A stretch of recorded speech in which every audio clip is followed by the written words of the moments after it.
las consecuencias de tener hábitats fragmentados, de sufrir de pérdida de hábitat, todo ese tipo de cosas con respecto a la fauna local, ¿verdad? Entonces, vamos a comenzar por acá. Van a haber cambios en los procesos ecológicos que son muy fáciles de entender, ¿verdad? Vamos a tener cambios en la composición genética de las poblaciones. Ya vimos algunas cositas que eventualmente, por ejemplo, deriva genética nos pueden llevar para un lado, nos pueden llevar para el otro lado. Y en la cúspide, ¿verdad? La pérdida de especies en algunos de estos parches forestales. Pérdida irreversible, como lo decíamos anteriormente, ¿verdad? En esa misma discusión, ¿verdad? Esto nos puede conducir a la pérdida de diversidad genética, ya sea por reducción del flujo génico entre las poblaciones, ¿verdad? O por la misma deriva genética. Y si le metemos endogamia o consanguinidad, que es la probabilidad que nosotros tenemos o que tienen los organismos de cruzarse con individuos muy emparentados, entonces aquí la tara genética se hace cada vez más grande, ¿verdad? ¿Por qué nosotros metemos genética en este razonamiento? ¿Verdad? O sea, ¿qué tiene que ver la genética? ¿Qué aporta la genética? ¿Verdad? Bueno, nosotros creemos que hay tres razones biológicas para justificar el papel de la genética. Uno es el teorema fundamental de la selección natural, que vamos a repasar rápidamente. El otro es el concepto de heterocigosidad como tal. Y el tercero es que la diversidad genética representa toda la información de todos los procesos biológicos del planeta. Entonces, el teorema fundamental de selección natural, tal y como lo estableció Fisher en el 30, nos dice que la tasa de cambio evolutivo en una población es proporcional a la cantidad de diversidad genética disponible. Esto es cuando ustedes van a una soda y van a un restaurante extremadamente grande. Piden el menú. En la soda ustedes van a tener 3 cositas, 4 cositas, mientras que en el restaurante grande el menú va a ser de páginas, ¿verdad? Entonces vamos a tener mayor oportunidad de encontrar lo que nosotros queremos consumir a mayor cantidad de cosas nos ofrezcan. Eso es exactamente la misma comparación, ¿verdad? Baja diversidad genética, bajo potencial de cambio evolutivo en respuesta a los desafíos ambientales, y una pérdida de diversidad genética reduce las opciones evolutivas futuras, ¿verdad? Yo creo que esto es claro de entender. El concepto de heterocigosidad nos dice que alta variación genética dentro de las poblaciones está positivamente relacionado con el valor adaptativo, lo que conocemos en inglés como fitness, ¿verdad? Lo que le confiere ventajas adaptativas a los individuos. Entonces, entiendan este caso. Si hay una población que ha sufrido un cuello de botella, por ejemplo, pasó una situación estrecha y quedaron 3, 4 individuos y la población viene de 3, 4 individuos, ¿verdad? O cualquier otro fenómeno de deriva genética que ustedes quieran. Esa población va a tener un sistema inmunológico homogéneo. Todos los individuos prácticamente van a tener el mismo sistema inmunológico. ¿Qué va a pasar si viene un patógeno? En esta escala de cosas que hemos mencionado, ¿verdad? Asociado con contaminación, va a adquirir un nuevo patógeno y lo que ocurre es que ese patógeno va a terminar con esa población.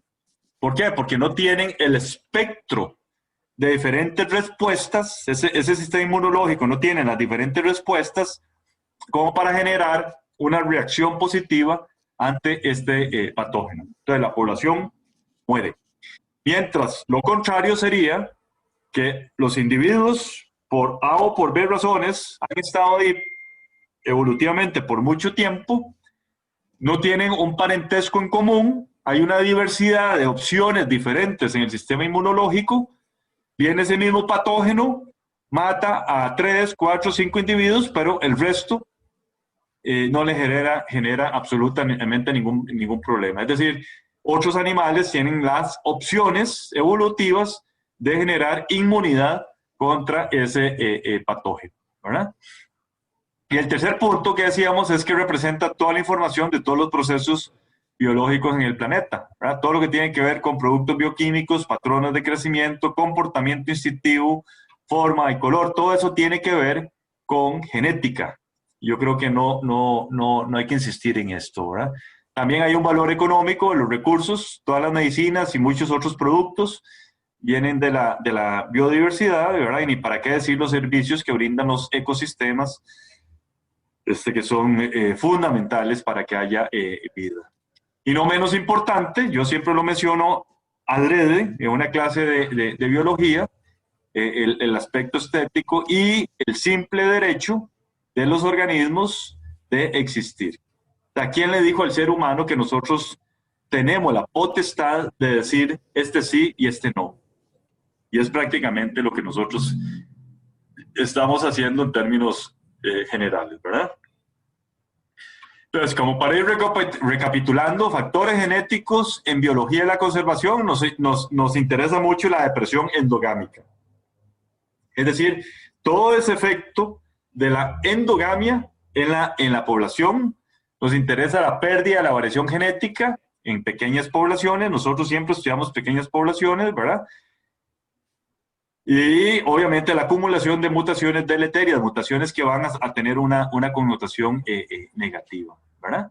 También la adaptación al cautiverio y sus efectos en la reintroducción. Esto es un gran tema que tiene que ver mucho con primates, y yo tengo una experiencia personal con ateles, en la cual llegamos a uno de estos centros de rescate, le dijimos al dueño, mire señor, aquí tenemos un problema extremadamente complejo, eso es infrahumano, infraanimal.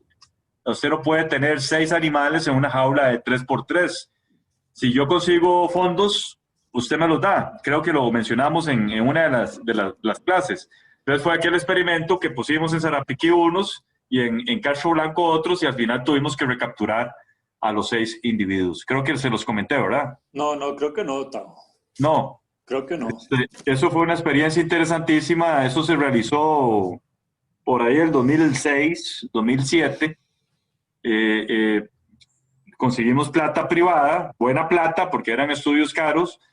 Uno lo liberamos en el Castro Blanco, en el Juan Castro Blanco, y los otros se liberaron a una reserva privada aquí en Sarapiquí de Heredia. En el de Sarapiquí hicimos una jaula enorme incrustada en el bosque, que nos permitiera hacer un proceso de transición, o sea, que no fuera tan abrupta como lo hicimos en el Castro Blanco, y que en los primeros días les íbamos a poner exactamente la misma comida que habían estado ingiriendo en el centro de rescate. Entonces, poco a poco, los animales se les fue cambiando la dieta, y en lugar de esa comida que se les daba en el centro de rescate, les íbamos poniendo hojitas y tallos del bosque donde se encontraban. En verdad, estamos hablando muchos días de este proceso, meses. Llegó el momento donde ya les dejamos la puerta abierta, ¿verdad? Entonces ellos salían, pero sabían que adentro de la jaula había comida, en caso de que no les fuera bien, ¿verdad? Era una especie de preadaptación. Al extremo que ya dejaron la jaula. En el momento en que dejaron la jaula, nosotros la desarmamos, era de bambú, dicho sea de paso, y los animales siguieron en el bosque. ¿Qué pasó con los 2 grupos? Interesantísimo. Los 2 grupos llegaron a la escuela más cercana, donde ven chiquitos, a jugar con los chiquitos. Esto es una experiencia que nunca publicamos. Yo creo que todavía estamos a tiempo, Oscar, si Dios me ayudas. Un día nos podemos sentar y le cuento toda la experiencia.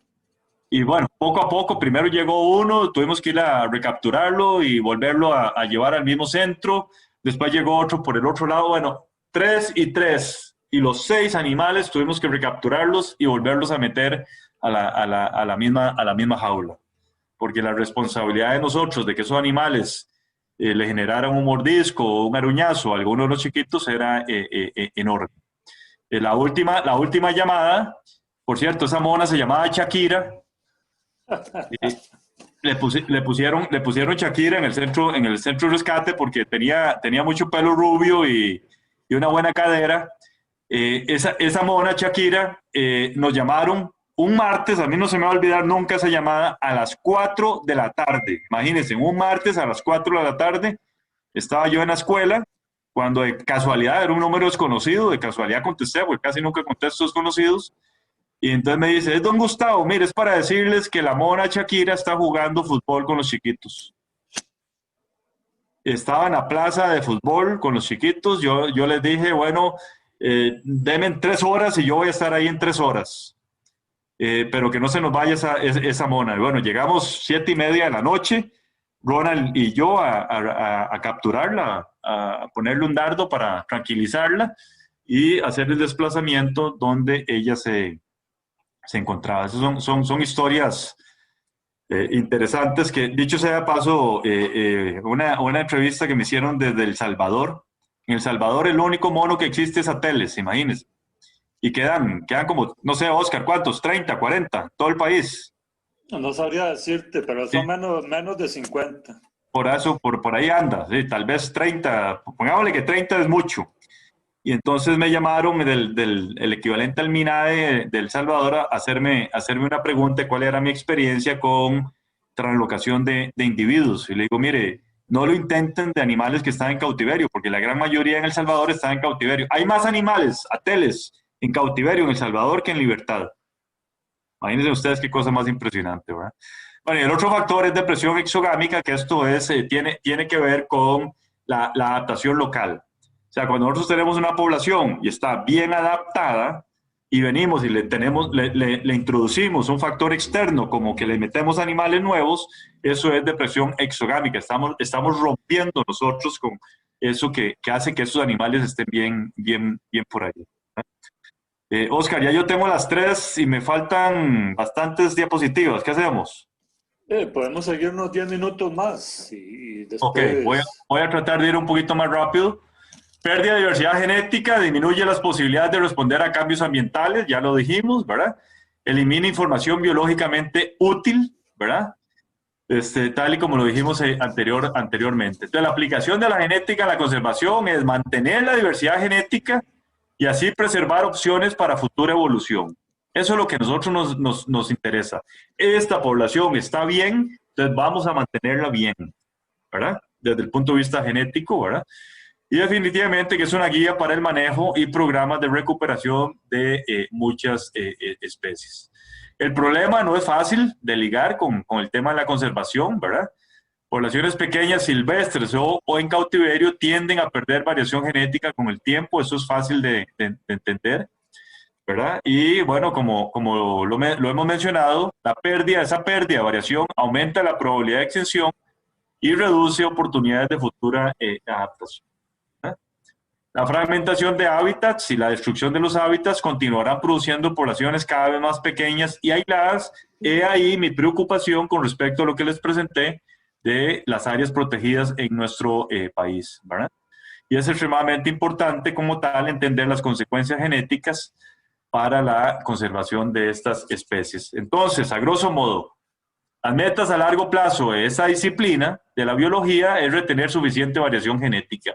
¿Qué hacemos nosotros? Primero hay que cuantificar, ¿verdad? Y una vez que nosotros tengamos números, entonces, ¿qué hacemos? ¿Qué vamos a proponer nosotros para aumentar la variación genética? Que es el tema que vimos con Saimiri, de poblaciones oeste, trasladarlas a las poblaciones del este. ¿Se acuerda que mencionamos en la clase anterior? ¿Verdad? ¿Por qué esto es importante? Bueno, porque permitirá adaptación a ambientes cambiantes, va a mantener la vitalidad reproductiva, resistencia a enfermedades, permite una expansión exitosa y permitiría el restablecimiento en poblaciones naturales. Pero bueno, este último punto ya les di un buen ejemplo, ¿verdad? La relación positiva entre ambas variables, variación genética y conservación, para decir que a mayor variabilidad, ¿verdad?, mayores serán las oportunidades de conservación. Entonces, ¿qué tenemos que hacer? Mantener ese hábitat natural en primera instancia. Siempre, siempre, siempre. La razón número 1 es pérdida de hábitat. Entonces, la necesidad de conservación número 1 es, bueno, ¿qué hacemos nosotros para recuperar este hábitat? Y en segundo lugar, propiamente la protección de la especie en cuestión. Ok, ya voy a terminar, jóvenes, unos 5 o 10 minutos y terminamos. Dado todo lo anterior y una preocupación que a mí me generó en mamíferos, particularmente en mamíferos, yo terminé trabajando en aves también, por otra razón, pero mis proyectos han sido de mamíferos. Logramos consolidar en el 2001 un trabajo multidisciplinario con más de 25 investigadores en todas estas diferentes disciplinas. Entonces yo me fui a veterinaria de la Universidad Nacional, me fui a microbiología de la Universidad de Costa Rica, obviamente estábamos nosotros, estaba estadística, estaba forestal del TEC, y les dije, mire, vamos a hacer este proyecto porque es extremadamente importante, ¿verdad? Nos pusimos como objetivos caracterizar la composición genética de las poblaciones de animales silvestres, de nuevo, principalmente mamíferos, determinar los cambios en los procesos ecológicos. Este es un objetivo que vino después, ya una vez que nosotros habíamos capturado monos y que nos dimos cuenta que era dificilísimo, ¿verdad? No solo por los riesgos de los animales, sino porque muchas veces iba uno al bosque y no encontraba los monos, o Gustavo, estaban muy altos, ese sí, tipo de cosas. Sí, Gustavo, señor. solo para hacer un comercial ahí, en YouTube tiene el video aquel de la colecta de un mono para que vean. De hecho, participó Gustavo, participé yo, participó Marco, para que tengan una idea de las metodologías de campo que utilizamos. Ah, excelente, el de Tirimbina. Exactamente. Ah, qué buena nota, excelente, excelente, excelente. También nos determina, entonces, como les dije, era un objetivo que nos dimos cuenta que era extremadamente importante. Ya que tenemos el recurso en el suelo, explotemos o maximicemos esta muestra. Entonces a mí ahí fue donde empecé a buscar yo a los veterinarios y a los microbiólogos y a toda esta gente para que nos ayudaran a determinar si habían bacterias, virus, hongos, parásitos, endoparásitos, en fin, todo este tipo de cosas. Esto resultó ser extremadamente interesante. Lamentablemente el señor se nos murió. El señor que estaba haciendo todos los análisis se nos murió y nunca nunca me entregó, pese a que yo me paraba en la puerta del laboratorio de él, nunca me entregó los resultados.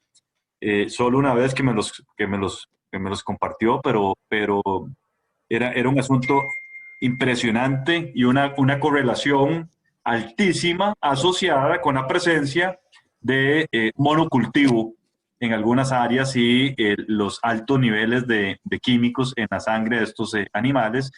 Y también esto permitió establecer, que por cierto esta publicación ya la estamos terminando, parámetros de microbiología básica en estos monos. Como meta, nosotros nos habíamos propuesto capturar individuos tanto silvestres como de cautiverio, insistir mucho en los muestreos no invasivos, ¿verdad? Y evidentemente generar políticas de conservación a partir de nuestros datos, ¿verdad? Bueno, este es un poco, termino con esto, presentarles el procedimiento para que ustedes tengan idea de qué es lo que hacemos, ¿verdad? Determinamos que hay congos o que hay ateles o que hay samirio, que hay cara blanca en un área particular.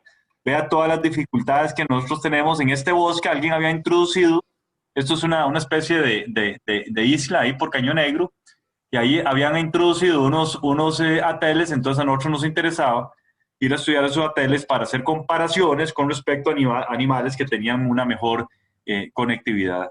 Aquí ustedes pueden ver por las vestimentas el tremendo aguacero que nosotros nos estábamos llevando en ese momento. Por lo general, nosotros íbamos con grupos entre 7, 8 personas por todo el montón de actividades que hay que desarrollar. Aquí está Mao, un estudiante mío de maestría. Yo le enseñé a tirar en rifle y a tirar en cerbatana y afortunadamente me superó. Resultó ser muchísimo mejor que yo, entonces ese era el tirador oficial. Esto parece una K, ¿verdad? Una K, ¿qué? 17 o 27, no me acuerdo qué es. Pero este es el rifle que nosotros tenemos en el laboratorio, fue una maravilla. Solo este rifle hace 14 años costó 1 millón de colones, pero ha sido de las mejores compras que yo he hecho en mi vida. Es algo realmente impresionante. Utilizamos un dardo, el dardo más pequeño, que es este que está acá. Bueno, estos son los modelos de diferentes cerbatanas. Y este es otro problema que en algún momento les voy a hablar, o alguno de los invitados tal vez todos los problemas que hemos tenido nosotros con las drogas que utilizamos para dormir a los animales. Aquí tenemos a Andrea, que va a ser expositora de ustedes. Aquí está Mao, aquí está un veterinario silvestre y otra gente del MINAE que nos estaba ayudando. Aquí está Ronald Sánchez preparando uno de los tiros. Esto es uno de los problemas que nosotros, relacionado con lo que les comentaba de la droga dormía al animal, pero no hacía relajación muscular. Eso pasaba muchísimo con congos. Entonces, estas fotos yo no las debería proyectar. Aquí está Genuar, casualmente, el que hizo, yo les mencioné a ustedes a Genuar, el que hizo el estudio de congos, el que presentó aquel mapa de dónde proyectamos nosotros en 15 años a los congos que nos daba que en las zonas costeras, ¿se acuerdan? Que había un montón de parches rojos en las zonas costeras. Genuar es el autor de ese estudio.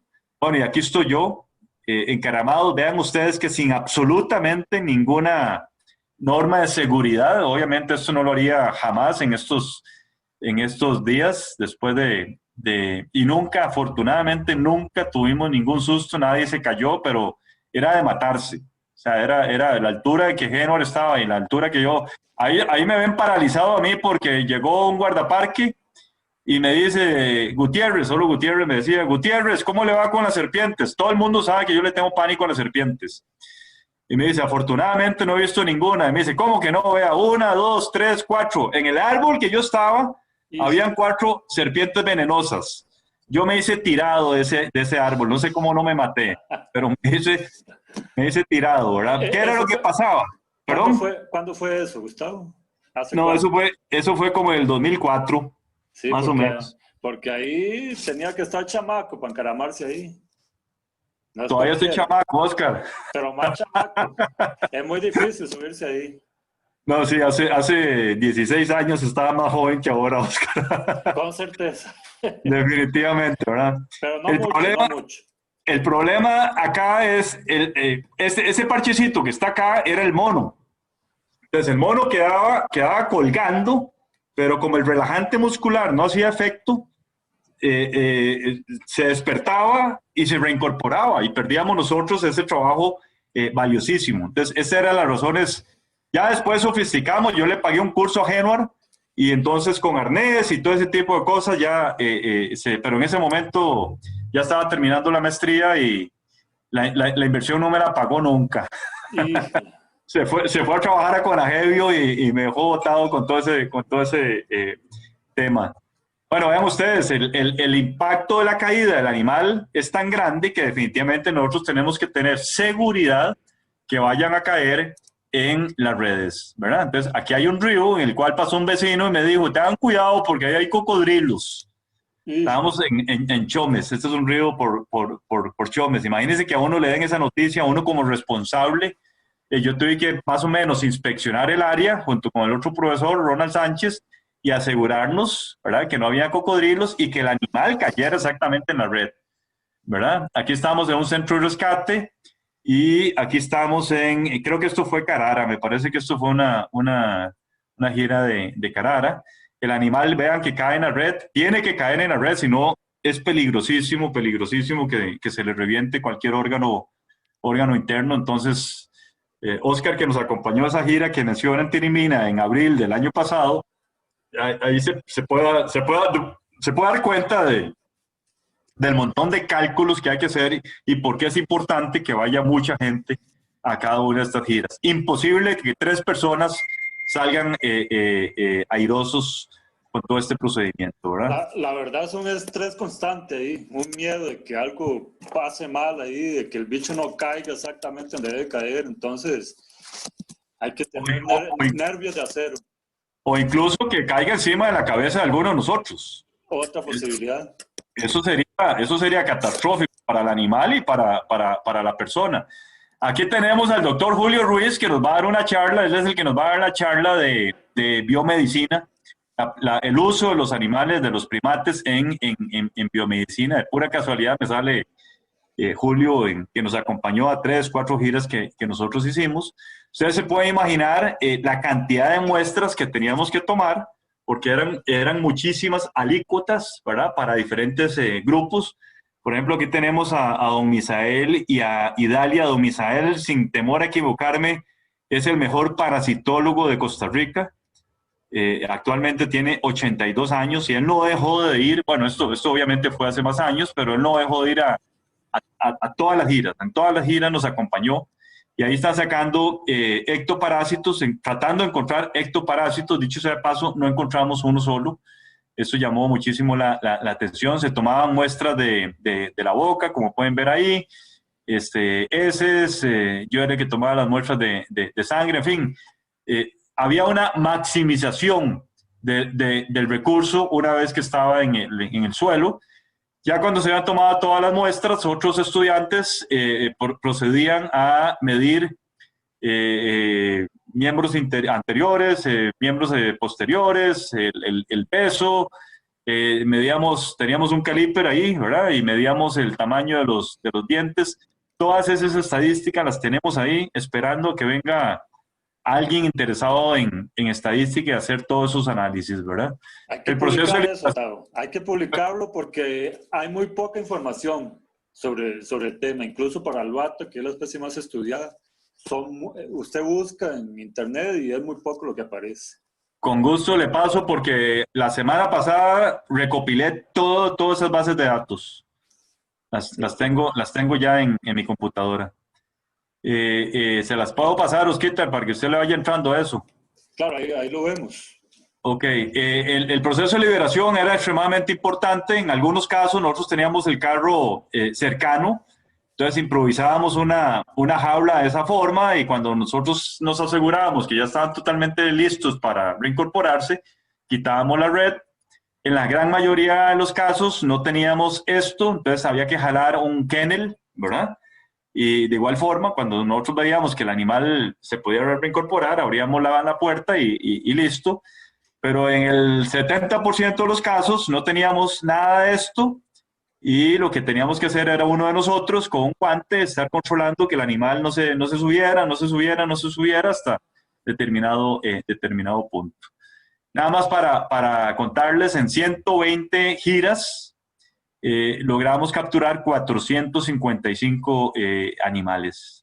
Esto sin duda alguna nos convierte en el grupo de estudio que ha capturado más monos del neotrópico, ¿verdad? Obviamente vean que es interesante, yo los puse aquí en orden decreciente, más congos, segundo lugar, más cara blanca, luego araña y luego tití, ¿verdad? Eso tiene que ver muchísimo con comportamiento de los animales, ¿verdad? Yo creo que en alguna oportunidad les dije que el congo es un animal, yo no quisiera decir tonto, pero menos inteligente que las otras tres especies.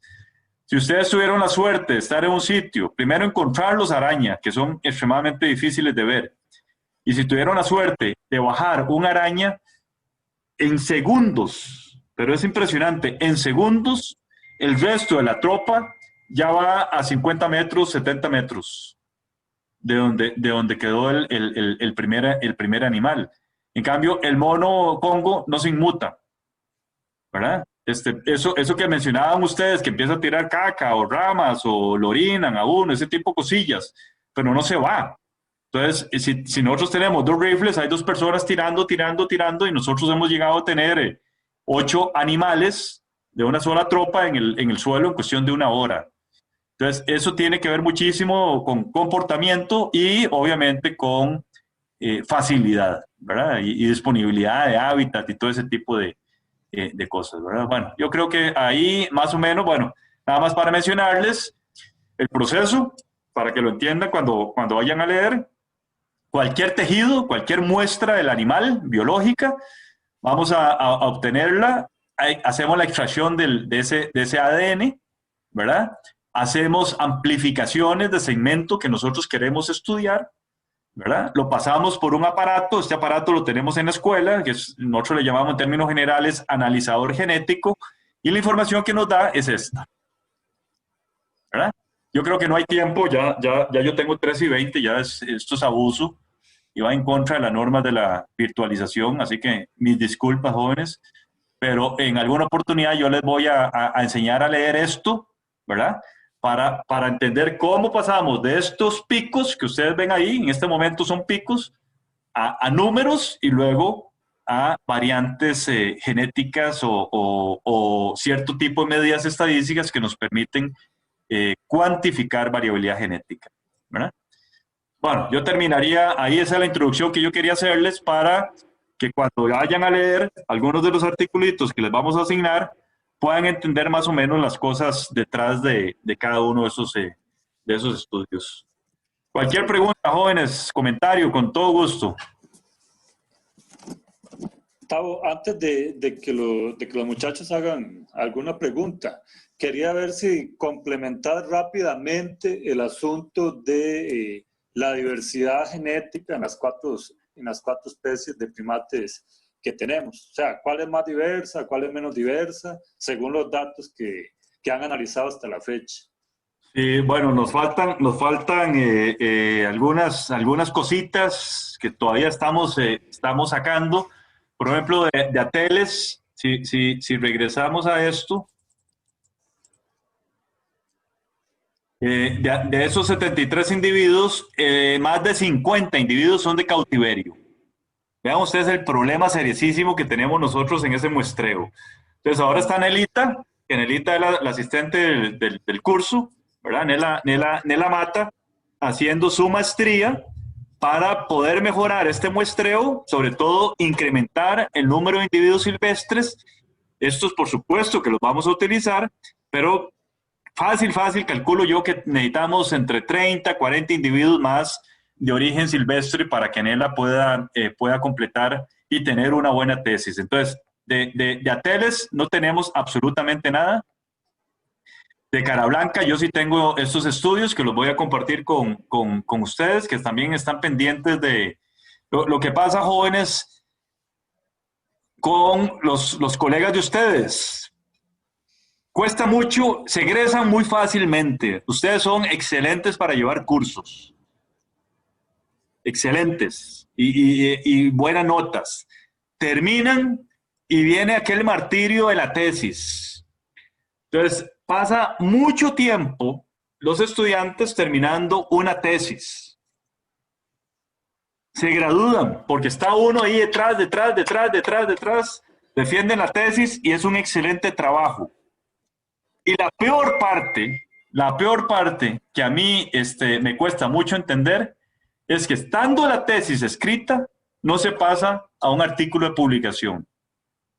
Entonces yo cambié de estrategia y dije, de aquí en adelante todos mis estudiantes van a presentarme artículos publicables, ¿verdad? Y así fue. Entonces con Congos, con Cara Blanca y con Tití, Tití es Alejandra, aquí es Mauricio y aquí es Genuar. Me presentaron esos artículos, los revisamos, se los devolvimos y ahí quedó el asunto.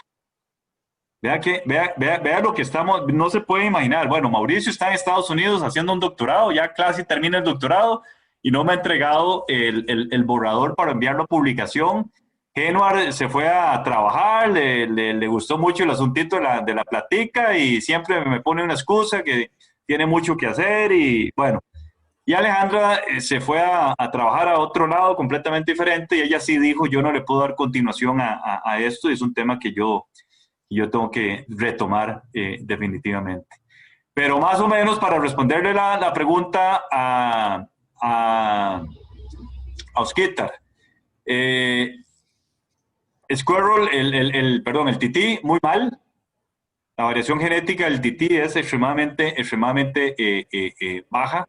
Con una H, esta H es una heterocigosidad de 3.0, 3 por ahí.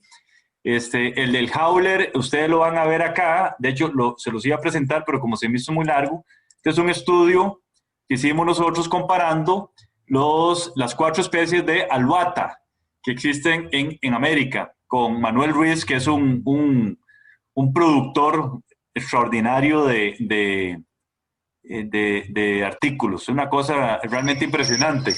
Y vean ustedes qué interesante. Rápidamente acá, Este es Alouatta palliata, es lo que nosotros tenemos en nuestro país, ¿verdad?